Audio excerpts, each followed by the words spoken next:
The key part in the success of any community that I know about is getting the story right. Like when you think of a community, what is the story? And most people, they're not actually doing paid community sites, they're doing paid content sites.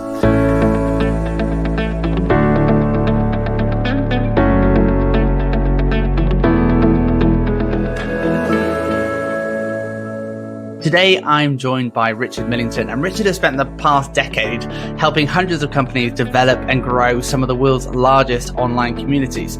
And the interesting thing about it is that he's using proven social science to help him do that. He's the founder of FeverBee, and they are a community consultancy. He's also the author of Budding Communities and a couple of other books that I need to catch up on. And prior to that, Seth was working with Seth Godin, actually interning in New York. So keep listening to today's podcast because we're going to talk about how you can optimize your online community experience.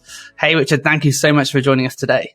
Oh, absolutely. Thank you for inviting me on this new podcast. I am excited for you. Well, thank you. And I want to dive straight into community. And now I was reading your book and you were talking about how your first community experience was when you're about 15, I actually had the responsibility of managing a community. But I mean, which is a big responsibility for a 15-year-old. So how did you actually get into that, having that amount of responsibility when you're that young? Oh, so the long story is that the short story is that I got the internet at a very young and dangerous age. And I quickly found out, you could play games against other people online. And soon after that, I discovered that I wasn't that good at playing games, as gamers frequently reminded me online. I don't know if you've realized this, but gamers on the internet aren't the nicest people in the world. But I love the communities that were growing up around these games. Like almost every game had its own online community. And the more you get into that, you just get sucked deeper and deeper in. So I began running these video gaming leagues and events and activities and just kind of grew from there. And in the end, I got my first real job, which is managing a community for internet gaming centers in the UK. Like before, there's broadband internet. I used to work for like an association of 70 internet gaming cafes around the UK. And as a business, it's an awful business to be in. Like the startup costs are really high. People want to steal all of your computers. And the one differentiator that you have is a broadband internet connection. And that wasn't such a big differentiator over time, which is why they've all gone now. But, it was an exciting job. We used to run these gaming events and leagues. And for me, I was very much trying to drive as much activity as possible because I thought as long as there's a huge amount of engagement and a huge amount of activity in this community, then I'm fine. I'm doing my job. I'm doing all the things I'm supposed to be doing. It turns out I was wrong and I got fired. It turns out there's a lot more to it. And we see all the time, even today, it doesn't matter how much engagement you have. If your company has a bad financial year or is going through some difficulty, community is far too often the first thing that gets cut. And so for me, it's an interesting learning experience that engagement is important past a certain level. You just, you do need to get to that level. But it's far from the only thing. And being able to establish the value of that community internally, being able to make sure this is the must-have for the organization, that's a bigger win. I think we as community professionals and everyone that works in this field spends far, far, far too much time trying to drive as much engagement as we possibly can, and nowhere near enough time trying to build up the support and aligning what our community is to what we need our members to do. And if we can solve that and make sure we're allocating our time the right way, our communities will be so much more better supported and more successful than what they are today. Yeah. So we're going to dive deeper into that in a minute, but I'm keen to kind of follow your fail path if we can. And so from that first failure, I mean, you've been managing and consulting now for communities for a long time. I'd love to know what you feel like, your biggest screw up actually was. You've talked about missing a trick in terms of maybe communicating your value or focusing on the right things. But in all your experience, what can you share one of the biggest things that you've got wrong, maybe that's surprised you? There's two different things here because there's the work I do in helping clients build communities, and then there's the work I was doing for a long time, which is running my own business as well. And I think I found running my own business, there's so many fun mistakes that you can make. I'll share the one that occurs to me, the biggest one, is that for a long time, since I can remember, I always thought I was going to have a big business because that's the goal. I don't know why it's a goal, but that was always a goal. And when you have your own business, the first question that everyone always asks you is, how big is it? How many employees do you have?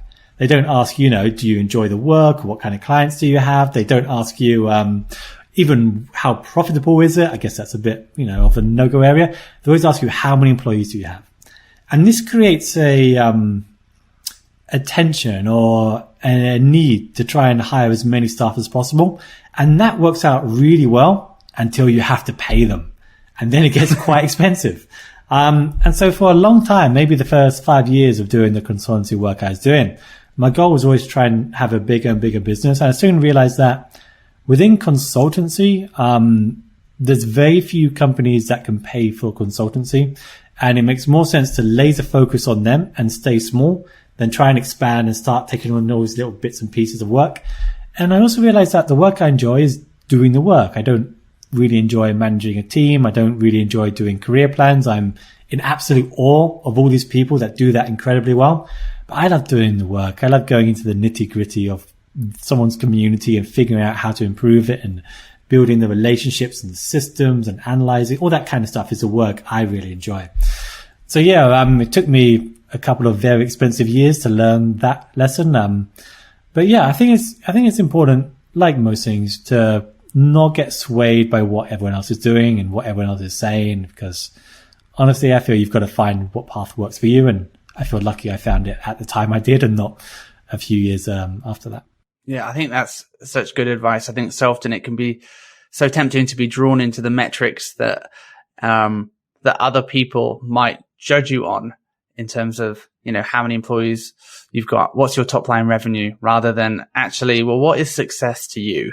And if success is only working 4 hours a day, taking loads of holiday, not having any employees, and still getting paid what you want to live, the life you want to leave, then maybe that's a whole lot more successful.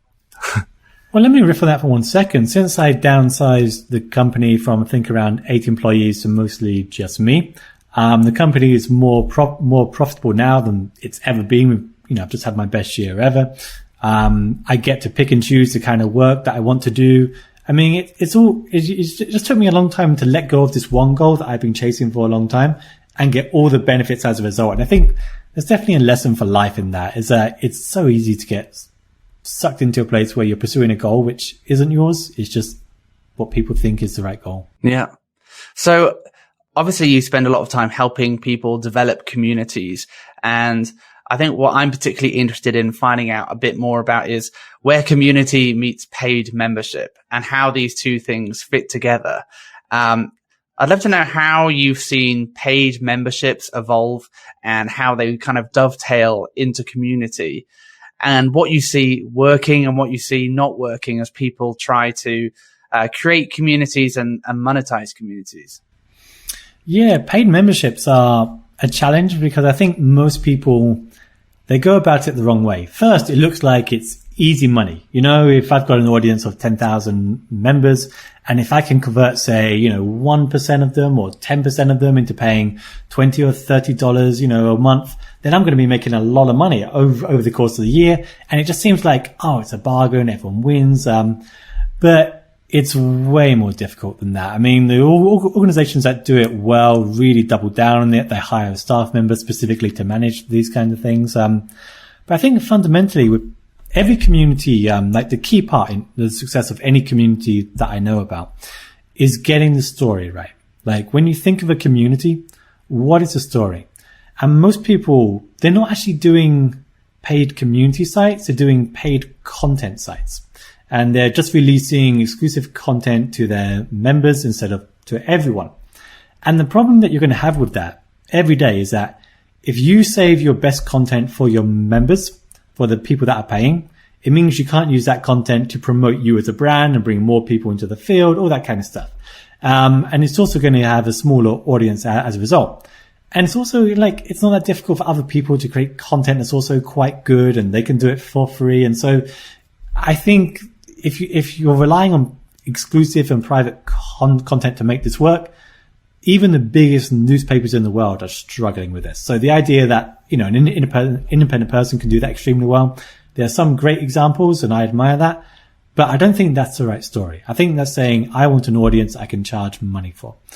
I think the right story is a story about privacy or exclusivity. I think those are the kind of stories that you have to tell. But both of them come with a caveat. And that caveat is that if it's a privacy-based community, then you can't let everyone join. Like, the caliber of the people in the community is a big reason why people join. And so you've got to create a story that this is an exclusive place, or this is a private place where you can't share anything outside. Don't share the membership list. Don't share any of those informations. We might put you in separate groups once you do join the community. There's some organizations that do as well. Socialmedia.org do a really good job of this, having different groups. But I think fundamentally, if it's a paid community, the paid part isn't the critical aspect. It's the privacy and the exclusivity. And you've got to take that and think, how can we push that to the edge? Because that's what's going to attract people here. And it means you've got to be rejecting people from joining. People that don't meet a criteria shouldn't be in. It doesn't mean you only have to allow, you know, the top people in. It means you have to have a criteria, sense of passion or commitment, or a commitment to submitting, you know, regular posts and articles. And if you don't, you're out. I mean, you got to have a commitment to telling a story that's really going to stand out. Because while I know some paid content sites work, I don't think it's the right way. And if it's about community, then it's about them. You've got to really work hard to make that work. And yeah, just getting that story right is a critical part. Yeah. And I think, in my experience of, trying that former approach, which is, gating content. Yeah. And trying to create a membership around gated content. And that content could include a forum component or, you know, a traditional community component. The challenge with that is that over time, people realized that they joined because they wanted the resources, which they're not using because they don't have time, because all you're doing is creating more things for them to not use. So, that creating content is, can feel like, and I think people theoretically or philosophically feel like, oh yes, I want this exclusive content. But then when you give it to them, they can feel like, oh, well, I'll use that later. And so I think this idea of creating community, and creating boundaries, which firstly restricted the people who it's for, but also, I know one of the things you talk about is that whole initiation process, which is, and that includes boundaries, which is, okay, what do you actually want to give to this community? What are you hoping to get from the community? Just so that you can set those boundaries and those expectations that this isn't just about you getting our stuff and leaving. This is about being part of something, and being part of a story that is therefore much more transformative than, hey, pay some money, get some stuff and leave. I think there's a tendency, especially in the digital space, to come up with this theoretical person that doesn't actually exist. And one of the things I've learned is not to do that. Like, so I would approach this is, what paid membership sites do you pay for? Like, not a theoretical person, but literally you or your friends. And if you ask five of your friends what paid sites that they pay for, you're going to get a list that you're like, okay, that's, probably not what I was expecting, and then work with that. I think there's often this tendency to come up with someone who really needs this without actually finding actual people who do. And for me, there's maybe one or two sites that I pay for, but it's very few. And like, the criteria has to be like, it has to be a club that I feel like, oh, I almost didn't get into that because that status, that reputation, that's what I'm paying for. Yeah. Yeah. And that setting that bar makes people have a sense of gratitude once they're there. Yeah. And also makes them, fearful of slipping out if they don't kind of keep up. So when we're talking about, we've been talking about, how you set the bar to get the right people in the community. When you're assessing the health of a community, is there a single metric that your top line metric or I guess your bottom of funnel metric, depending on how you look at this, that you think where you're always trying to dig down to find that metric to work out where the health of the community is actually at? What for you reflects health in a community? Yeah, there isn't one metric, but I'll share like the most common. In the early stage, it's whether there's a high level of activity and whether that line is heading in the right direction. That's obviously very important. For a more mature community, it's the relevance. The relevance of the activity that's taking place.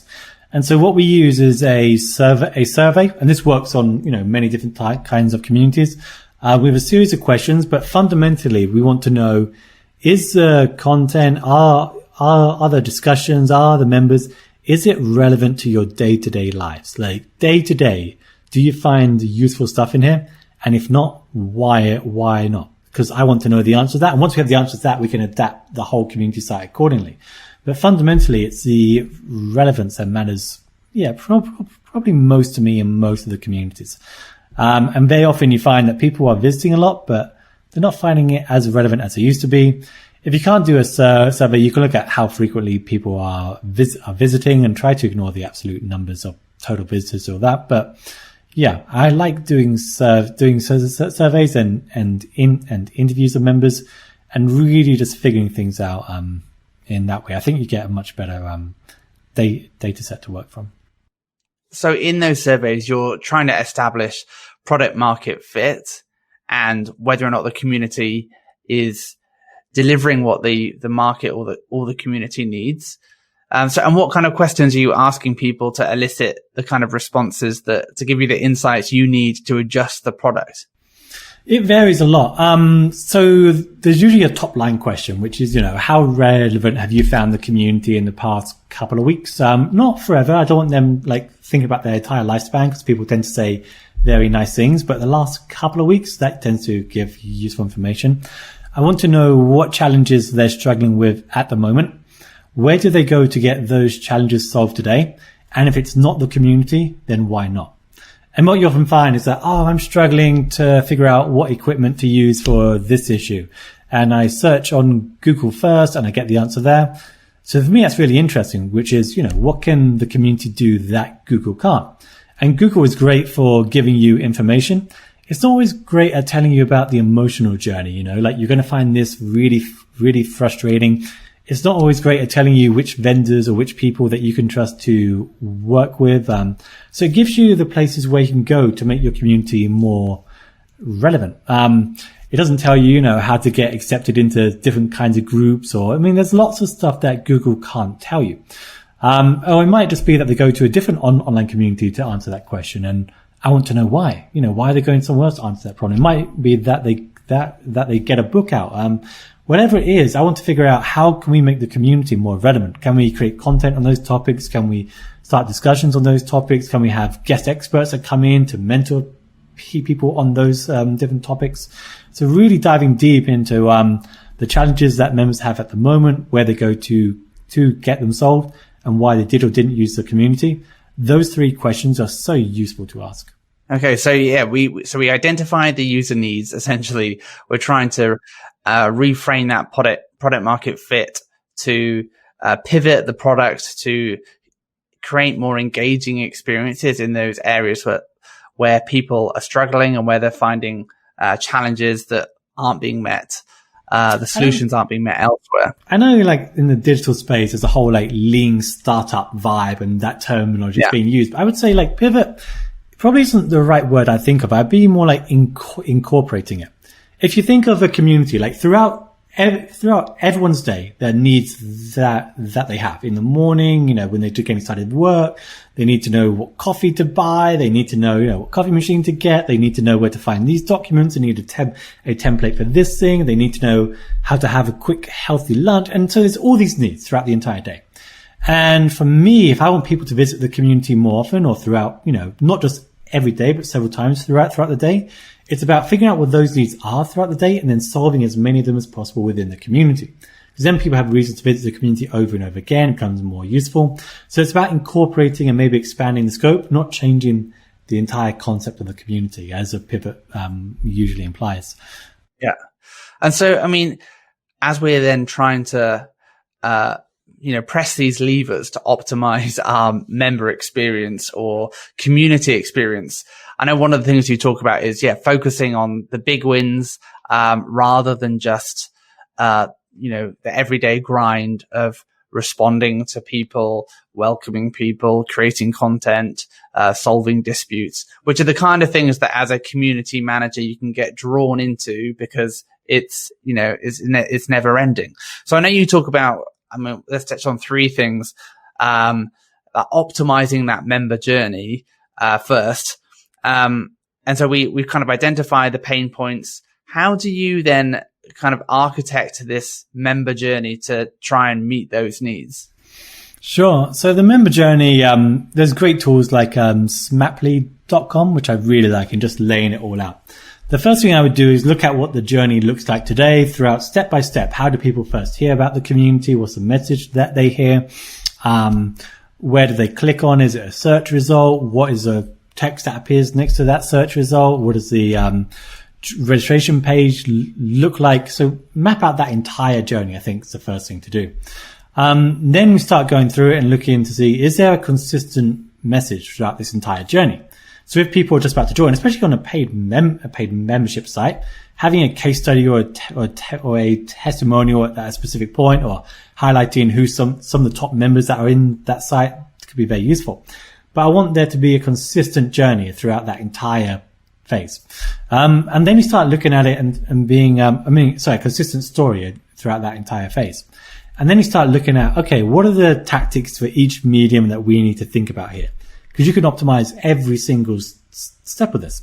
When someone first visits your website, for example, how many of them actually click on the link to join? And if not, why not? Do they not see content that's interesting there at the moment? Maybe we could have some discussions that are appearing higher up. Maybe we could have a featured list of content that appears, above the fold. Is the registration form really easy? Is there different ways we can change the pricing or the structure of how people join, 1 month free or a discount if they join this week? All those kinds of tactics and tools and techniques and all those great things. And then I start looking at, okay, once we've tried to optimize it, we analyze what is and isn't working and continually adapt it. And what I found consistently is that there are certain techniques that work to get people to join and participating. In terms of the first discussion, that we map out the first couple of weeks of what we want a newcomer to do in that community. So that might be, you might introduce yourself as a first discussion. Then you might share a challenge that you have at the moment. And then we'll encourage you to respond and participate in that. And then we'll encourage you to do something else. So there's no luck involved. Luck is fantastic and that's great, but there's nothing that's left to chance. The moment you join, we're not just hoping that you engage and participate. We're going to do everything in our power to do that. So yeah, getting that newcomer to journey right is definitely one of the biggest wins in most communities, and most people do a really bad job of it. I have to say. and so, we're trying to optimize that kind of member experience in that critical first couple of weeks. How are you providing prompts to people to do this? What have you found works? Is it text? Is it email? Is it a phone call? Does it vary? Because what we're doing is trying to educate people and trying to form a habit in their mind that when they have a challenge, that this is a place where they can find help, right? There isn't one single thing. Like, people jump from different mediums all the time, right? So they'll begin in most communities, not always with paid communities, because that's usually behind a pay barrier that people have to cross. But in most communities, say if your iPhone breaks, the first thing you might do is go to a search engine and then type in what you think the issue is: iPhone 6S screen not turning on. And then you'll find a list of search results. For many people, that's the first time they discover a community even exists, because it comes up in one of the search results. And then you've got the title text and the meta description there. So that's like the very first impression. What does that say? Like, we can change that. We can tweak that. So that's the very first thing. And then they click on it and then they'll get to a discussion, hopefully with an answer. So what does that page look like? Because these are pages that overwhelmingly account for around 80% of activity in most communities. So we look at to see all the little prompts there. Is it clear where people can join? Is it clear where they can go for more information? And then they might browse around the community. They might get to the homepage of that community. Is it really clear there what the benefit is? Is there a banner or hero image? Is it clear what the unique value of this community is and why they should join? And then they might click on the registration page, and then we have very clear text there. We try to limit the amount of information that we collect. Then there's the email that they receive to join. So it's quite tedious to a certain extent, but there's no one thing. Now, what you can do is try and optimize one stage. So when people visit the homepage, have a banner that pops up right in front of their face and say, join now and get this free guide. Don't do that. It's annoying. And what tends to happen is that you can get a lot more people at the top of the funnel by doing that, but it usually hurts your search traffic. It usually drives away a lot of people that would have otherwise joined.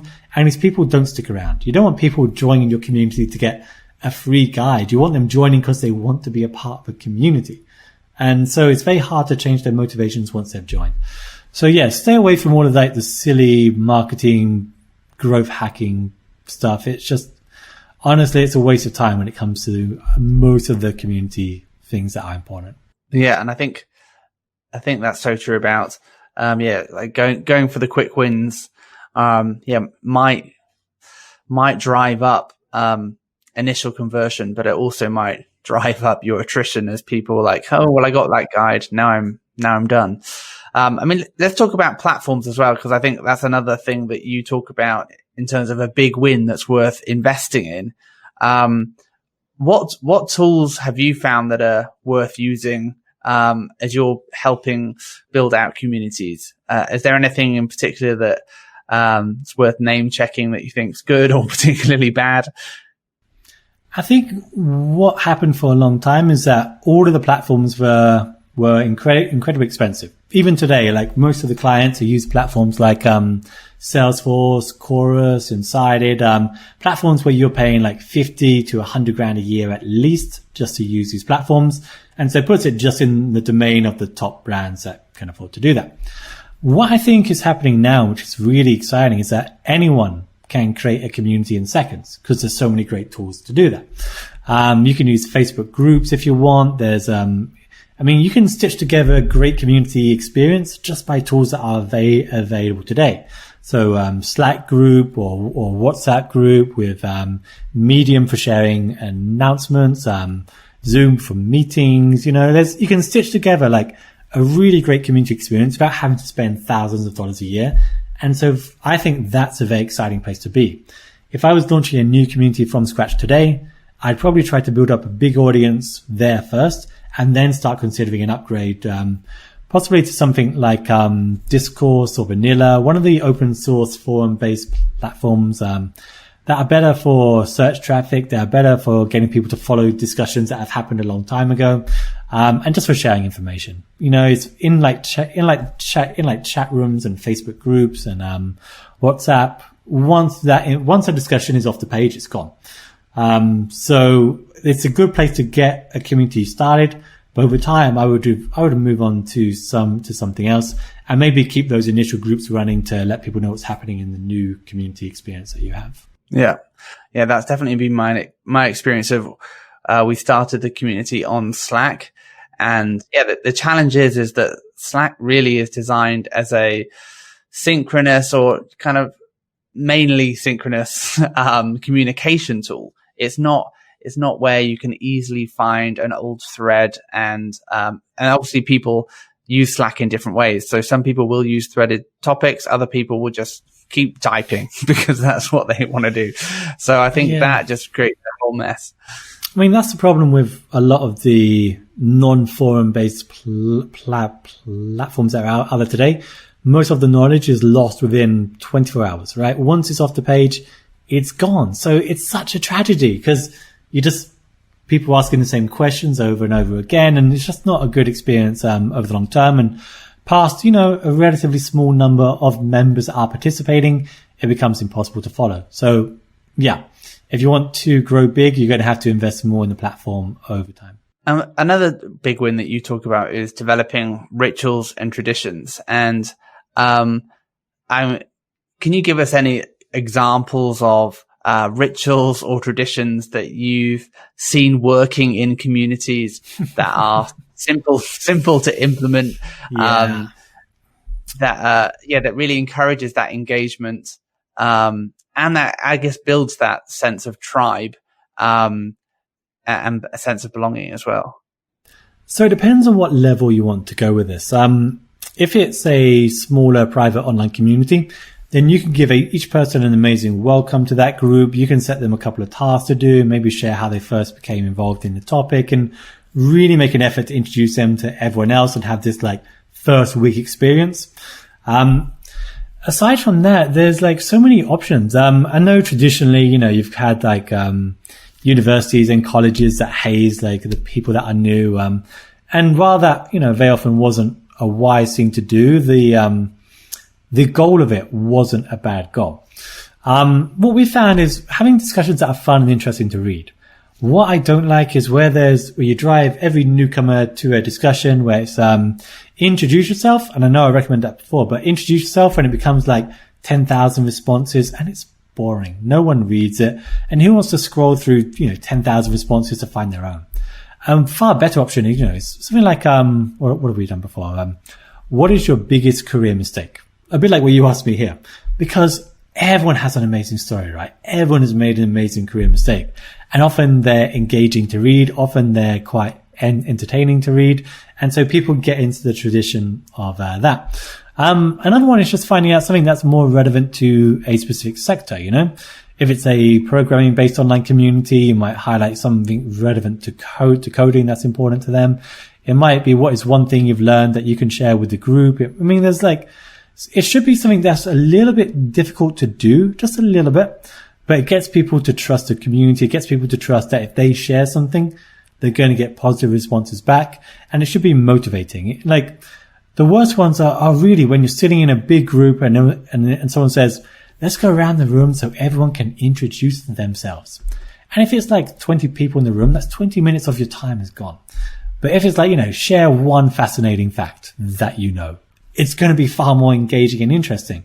So being able to set up that kind of structure is going to be really important. And then there's so many other traditions, like, there are birthdays that are happening all the time. There are people that are getting promoted in your community, having kids, getting married. There's no reason you can't mention that in a regular newsletter in your community. There's no shortage of traditions. You can celebrate the birthday of your community since it was launched. You can set your own day. I think today was coffee day. A couple of days we've got in like a couple of weeks, I think it's Amazon Prime Day, which, if they can do it, your community can set a day as well. There's no shortage of options here. Yeah, I think that's great. Yeah, finding excuses to celebrate wins, however small, I think really cultivates that. Cultivates the sense of community, and that idea that, hey, there's people out there that care about me and we're in this together. And I think that is a powerful component of a community. I'd love to know though as well, from your experience, what hasn't worked in like rituals and traditions that you've seen people try to implement, any fail stories of that not working other than just complete disengagement. Because I guess if you just are asking the wrong question, people will just be like, well, that's not very fun. I've got to be careful because I don't want to share too much client information. I think the biggest ones are, the introduce yourself discussions that go on forever, or like where there's this massive roll of people that have joined the community and every one of them is at mentioned, because it works well the first week and the second week. Then after that, it doesn't work so well. Things that cause too much discomfort or mental effort. So for example, if it's, like even with share a challenge that you're working on, that's quite a hard thing to do. It works in some communities, but we've tried it in communities where people either don't have a challenge that they're working on, or they're not ready yet to be vulnerable with the group. They're not ready to trust that the other group isn't going to judge them for not knowing something. And also sharing a challenge means that you don't know something, and your first contribution is going to be like, hey, look how dumb I am. And it's not, but that's how people perceive it in their minds. And so you got to be very careful about those kind of things. Yeah. No, that's good. I think, Yeah, I think setting the bar low but not too low, and making people feel good about sharing as well, I think is really sound advice. Like, by a long way. If it's funny, it's the best one. Yeah, that's going to get people engaged. So, I mean, let's talk about FeverBee. I mean, you talked about shedding yourself of your staff and kind of being at it alone, and which is great. So, I mean, I'm curious to know for you, you do have a community of community people in which you can find at FeverBee.com. But yeah, tell me what you're working on at the moment. What's on your roadmap? What are some of the challenges that you're facing? For me, it's all related to the core principles of things that I believe in, which is communities are a serious discipline to be working in, and it takes real skills to do it. So for me, we're very serious about community, and everything else flows down from that. And I think part of being serious about community is by looking at the data side, being very pragmatic about things that are happening. And just trying to make sure that we're getting as many people as possible to the skill level that they need to be at to do a fantastic job and have the biggest impact that they can have. So things at the moment that I'm working on, there's another book that'll be coming out, I think early next year. That's going to be very focused on community skills and the kind of skills you need to thrive doing this. Just relaunched a training course as well. Sorry for the promotion, but yeah, the training course, just went live. Also, what's been happening over the last, 6 months or so is that I've been getting so many requests for people to actually manage their community on their behalf. So despite what I said before, I'm now just at the stage of beginning to manage communities on behalf of clients. I'm building up a small team to do that. I think with consultancy, it doesn't work quite so well, but managing, with highly trained staff, I think it really helps because many people don't have the time or the ability to recruit and train great people to manage their community, or they're not allowed to hire staff, or they want more flexibility. So being able to provide that is really exciting.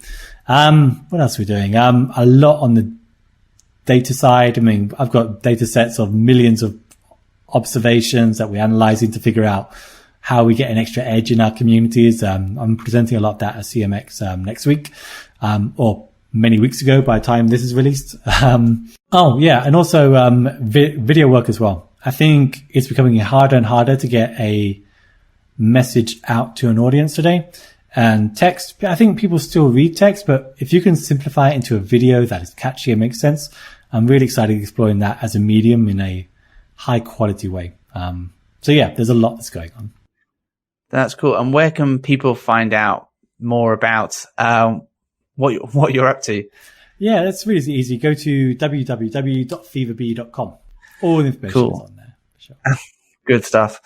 Check it out, guys. It's got loads of great information in there. But there's just something you just said there which just piqued my interest, which was, taking data points from communities. And when you're analyzing communities, what makes one community better than another? So this is the question, right? I've had a theory for a long time that a lot of people managing communities aren't doing as well as what they think they are. And the reason for that is, say if you imagine the community for a huge brand, like Microsoft, and I'm not referring to them, but just as an example. And you've got, thousands of members that are engaged in that community every day. You might think you're doing a good job. But if you've got millions of customers, the right answer, right question might be, why aren't there more? Why aren't there more people being engaged in this community? And so what we've been looking at, which is really interesting, and we haven't published the information yet, is trying to figure out how do we predict the level of engagement that a community is likely to have. And there's a lot of different variables around that. And once we have that, we can look at what kind of impact does the skill of the community manager have? And in the early stages, obviously, the skill of the community manager is very important. But for a mature community that's been around for a long time, it varies a lot. And you can predict a lot of engagement in the community by the number of customers that a brand has. You can predict a lot of engagement in a community by level of search traffic or searches for those keywords, because that shows how many questions that people have as well. And we're using that as a model to be able to predict how much engagement a community has, how much more potential there is in that online community, and then how we can help our clients get to that level. And you also learn so many things. You learn, when you have a data set of millions of points, you learn a lot of the practices that people think work don't. There's a lot of sacred cows in our field that need to be butchered for hamburgers or something, because it just, it's not working. And examples of that, what are some of the sacred cows of community management that need culling?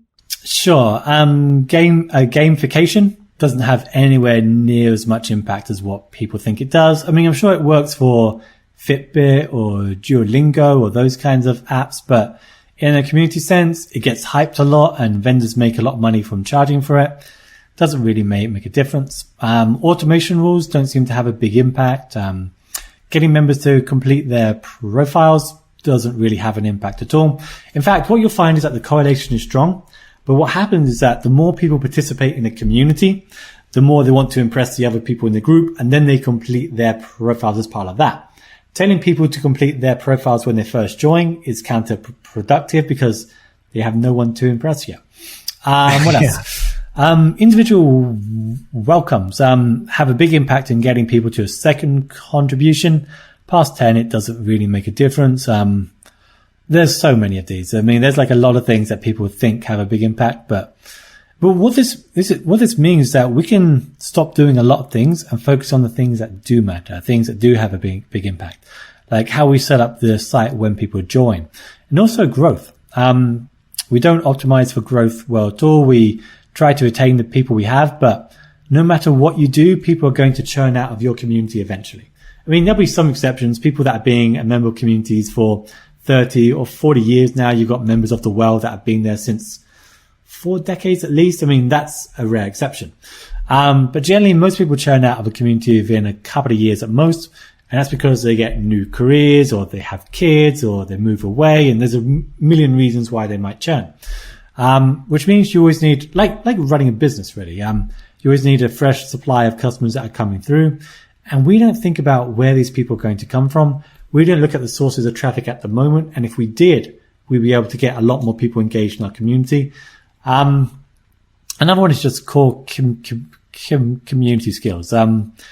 We spend a lot of time trying to get everyone engaged instead of realizing that actually most of participation comes down to a core few group of members that are really highly engaged, and really finding ways to nurture a couple more of them has a much bigger impact than trying to get everyone else a little bit more engaged. So yeah, there's lots of interesting data points like that. Awesome. Well, I look forward to seeing that come out. Is that coming out in a book, or what format will that be in? Probably a presentation format. I'm still doing some analysis of the data at the moment. Awesome. Well, let's close out by doing a lightning round. And I'd love to know, so question 1, what is the best advice you've ever received? Seth Godin. So when I did an internship with him in New York, he had this saying, I don't remember exactly what the phrasing was, but it's very much, there should never be like a miracle moment in your plan. So when I worked with him, like any project that I put before him, he'd say things like, ask questions like, who are the first 10 people that you're going to reach? What will they tell you their friends? Why will they tell your friends?